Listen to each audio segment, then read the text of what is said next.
I have my own bunking story, which is about 3 or 4 miles behind your own one, Mark. But I just sort of added in, seeing as it's relevant here. Okay.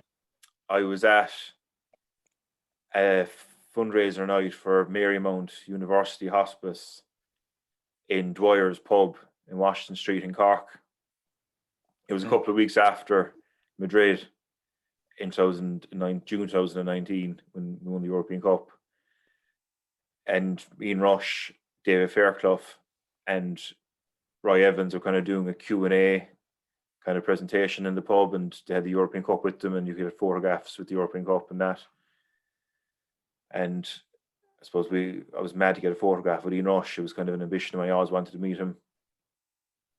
At the end of the night, they were in a separate section in the bar, the VIP area, for want of a better term, like in Istanbul.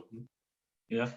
The bouncers had this dividing tape, blocking access to get out near the VIP area. Mm-hmm. But I think it was David Fairclough, or it could have been Roy Evans, one of them got up to go to the bathroom. So the bouncers got up to pull that back to leave him out. And it was a long enough tape now, like it was about maybe 15, 20 feet wide. So a lot of people had to move forward. They were at the edge of the bar. It was packed to capacity. So I snuck behind the other half of the dividing line. That made sense. So I was now I was behind the line. I was just one step closer to the VIP room. So I got my phone out and I started messing away. I was killing a bit of time. I looked up maybe about a minute later and I could see Ian Rush's fiance, who's from Cork, Cara Anthony. And she's the two of them do great work for Marymount Hospice as well. Like, and it was great for the city.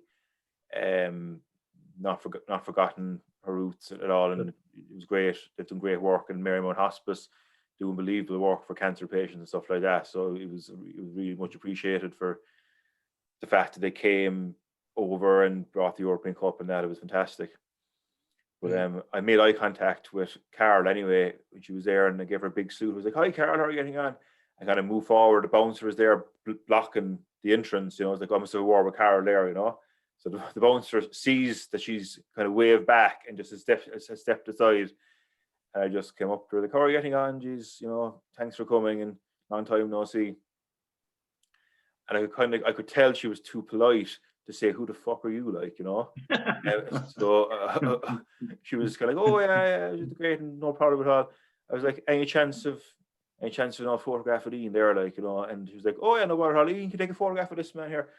So I sat down beside him and took a photograph and shook his hand and just had a few very brief words and thanked him for his time and thanked him for everything, for coming over and that. And I headed off fairly quick after that. Like, I didn't impact their space too much.